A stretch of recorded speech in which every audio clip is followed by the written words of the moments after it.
Welcome to the Old Time Radio Westerns. I'm your host, Andrew Rines, and I'm excited to bring you another episode absolutely free. This is one of over 80 episodes released monthly for your enjoyment. Now, let's get into this episode. Time now for Armchair Adventures.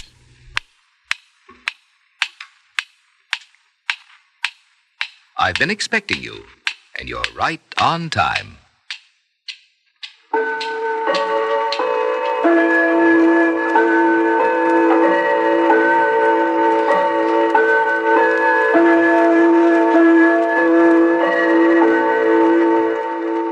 I have a story for you, the story of a man who had to fight. Grizzled old Dad Hartman, owner of the Circle A Ranch, studied the bruises on Jack Bennett's face. Well, Jack, my foreman looks a lot worse than you do. But maybe the fight was his fault. Jack bristled. He had it coming to him, Mr. Hartman. Nobody calls me a runt. Dad heaved a regretful sigh. Well, Jack, you're a good cowhand, and I hate to let you go. But the boys was right when they nicknamed you Jack the Giant Killer. Yes, it's time for Armchair Adventures. Tales of crime, mystery, romance, and comedy. Now, here is your storyteller, Marvin Miller, with tonight's Armchair Adventure, Jack the Giant Killer. Jack Bennett's face showed no regret at the news that he was fired. If anything, his bristling air of antagonism seemed to lessen, and the bunched muscles under the skin of his jaw to relax. There was regret in Dad Hartman's voice. You see, that chip you carry on your shoulder is becoming pretty well known in these parts. Mr. Hartman, whoever said I ever picked a fight is a liar. Well, maybe you didn't actually pick the fights, Jack. But when a man's spoiling for trouble, he doesn't have much luck avoiding it. As I say, people in this neck of the woods know your reputation for fighting, especially with men bigger than yourself. So every big guy you meet is going to have a chip on his shoulder for you, too. Well, if he has, he's going to get it knocked off. I'm as good a man as any I ever met. I do more work than any of them. I know about that, too. I guess that's part of your nature, always to prove you're a little better than the other fella. That makes you a valuable cowhand. You wouldn't have any trouble at all holding a job if you just didn't fight so much. Why do you do it, son? I'll tell you why, Dad. When I was a kid, I was littler than any of the others. Just like now, I'm smaller than most men. And the others was always picking on me because I couldn't fight back. I made up my mind that someday I wouldn't have to take it anymore. And now I don't, not from anybody. Well, all right, Jack, just forget I said anything. Except that maybe if you go away, far away, you won't have so much trouble keeping the peace. I ain't running away, Dad. I'm going to stick right around here till all of them realize they can't get by with anything with me. And if I keep the peace, it'll be because I'm not the one who's scared. In the months that followed, little Jack Bennett, Jack the Giant Killer, worked for many outfits. A month here, a couple of months there. Once he managed to hold a job for 4 months at the Bar H Ranch before beating a big dumb fellow named Larson nearly to death. So when Jack applied for work at the Lazy X, the foreman was reluctant to hire him. But the Lazy X was short-handed, and roundup time was coming up. And the little man's reputation for hard work finally weighed the scales in his favor. Here, as at all previous outfits, he sensed the silent antagonism of the men. But here it was more pronounced than ever before. When he'd enter the bunkhouse where the boys were laughing and talking, they'd suddenly fall silent. It was evident they'd changed the conversation. Naturally, this resentment on the part of the others had its effect on the little man's temper. And there was one rider at the Lazy X called Hank Withers who irritated Jack more than any of the others. A big, strapping fellow who, for all his size, sat his saddle with easy grace and walked with the tread of a panther. He was young, too, and darkly handsome. Keen intelligence showed in his deep brown eyes. Jack felt an immediate dislike for Hank at first sight. He hated the young man's careless indifference, his sureness of himself. But most of all, he hated the look in Hank's eyes that went right through him as if he weren't there. What Jack didn't know was that Hank was only too aware of the little fighting cock's presence, and that when Hank completely ignored him, it was to sidestep trouble. But the other hands in the outfit could see what was happening. They knew that if Jack Bennett was to ever taste the bitterness of defeat, Hank Withers would have to administer the medicine. All throughout the hot, dusty days of the roundup, they laid plans to set the two men at each other. They dropped casual bits of conversation intended to increase the tension between Jack and Hank, which was rapidly nearing the breaking point as far as Jack was concerned. Bill Neely squatted beside Jack at the campfire one night and started a conversation. You know, Jack, the boys have had their eyes on you and Hank. We'd heard you was pretty much of a worker, but the way it looks to us, you ain't keeping up with Big Hank. Oh, yeah? Well, I can rustle more strays in an hour than that big galoot can in a month. You want to see some riding, just you keep your eyes on me tomorrow. The next day, Jack was a frenzy of action, driving his sorrel mare till her hide foamed with sweat and her nostrils sucked in great gulps of the hot, dusty air. Bill Neely watched his every movement, then went out of his way to report to Hank. Of course, it ain't none of my business, Hank, but it's common knowledge around the outfit that runt Bennett has bragged he's a better man than you. Now, I don't want to start no trouble between you two, but I just thought you ought to know how he feels. Well, if Bennett thinks he's a better man than me, it's all right for him to think so. Well, I'm pretty disappointed in the way you're taking this, Hank. We'd sort of hoped that you'd be the one to take him down a few pegs. Of course, if you're scared of him... Well, I'm not. Get that straight. If he does something so I have to whoop him, then I reckon I will. The next day, Bill Neely reported this conversation to Jack, twisting it just enough to make it sound like a threat. Then he returned to Hank with Jack's reply.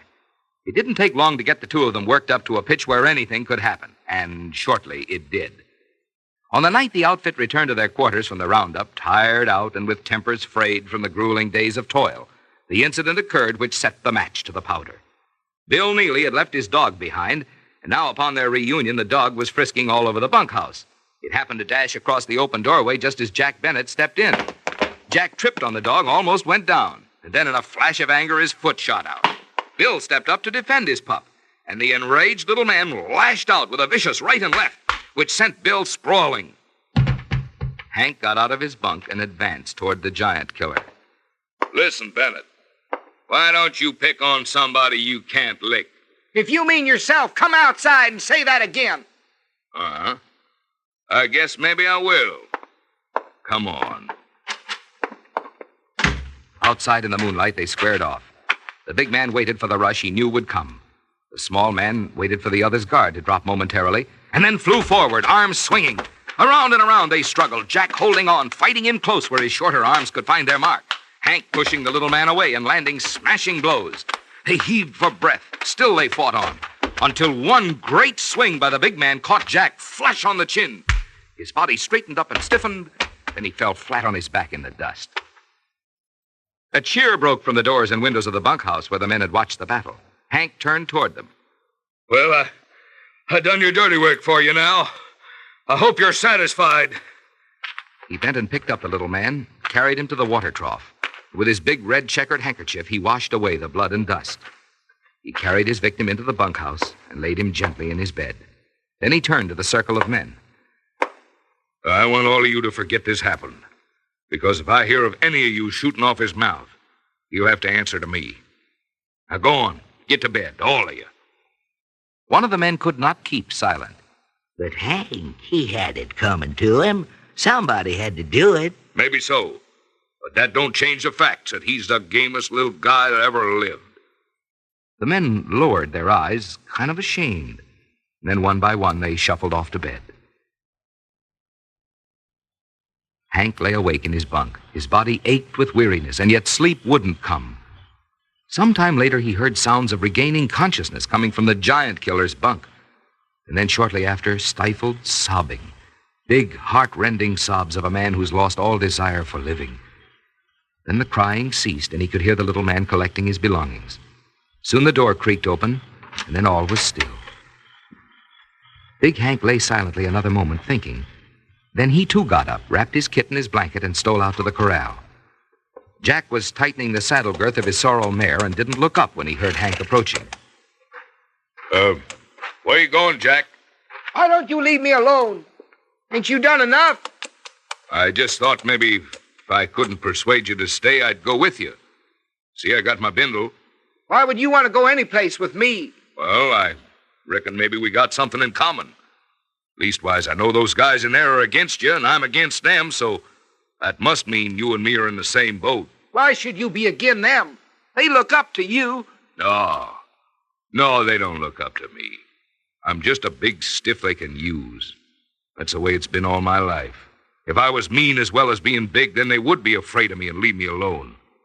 But as it is, they just use me. You mean you didn't really want to fight me tonight, that they forced you into it? The only time I've ever fought is when I was forced into it. By people who are afraid to fight for themselves. Yeah. I guess you could say I was forced into fighting, too. Although you might not think it from my reputation. I found out that big guys are just as easy to lick as little ones because they're just as afraid of getting hurt. It ain't a man's size that licks him, it's his fear. You didn't lick me tonight. You just knocked me out. It's having to face those guys in the morning with them knowing that I can be whooped. That's what licked me. Now I gotta start all over again, getting back my reputation. Oh, gosh, I've always wished I was big like you so I'd never have to fight. Huh. That sounds funny, you saying that. I've always wished I was little like you so I would never have to fight. The two men stood for a moment staring at each other, trying to figure out what they had just said. Finally, the little one reached a decision. Well, looks like both of us is going to have to keep on scrapping whether we want to or not. But there's no use of us fighting each other. Maybe I will accept your offer to ride along with me. Okay. But before we start, there's something around here that needs attending to. Yes, sir. There are people around here who wanted fighting tonight.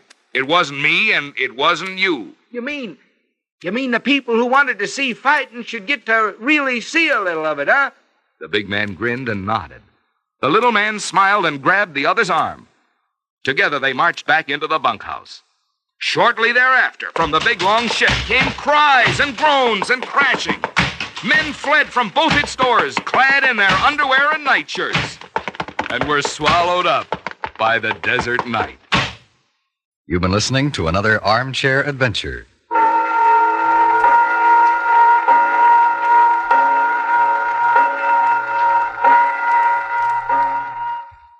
Social Security provides the serviceman with new insurance protection, with benefits paid to insured men and women at age 65 upon retirement or at age 50 if total and permanent disability strikes.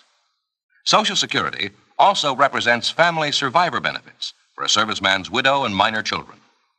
The full story of how Social Security works is available in a number of different pamphlets. These pamphlets are available now in service libraries and reading rooms.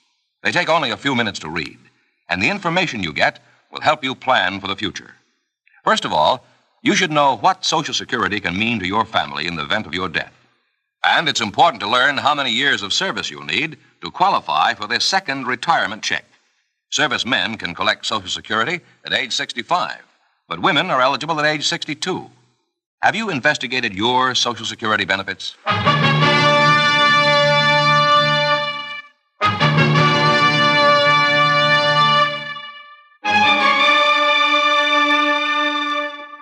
Marvin Miller's Armchair Adventures has come to you through the worldwide facilities of the United States Armed Forces Radio and Television Service.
This has been a presentation of OTRWesterns.com, and we hope you enjoyed.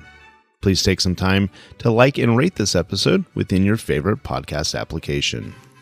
Follow us on Facebook by going to OTRWesterns.com/Facebook, and subscribe to our YouTube channel by going to OTRWesterns.com/YouTube.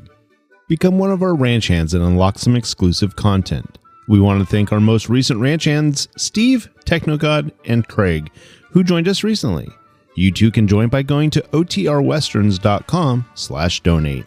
Send us an email, podcast@OTRWesterns.com, and you can call and leave us a voicemail, 707-986-8739. This episode is copyrighted under the attribution non-commercial share-alike copyright. For more information, go to OTRWesterns.com/copyright. Have a great day, and thanks for listening.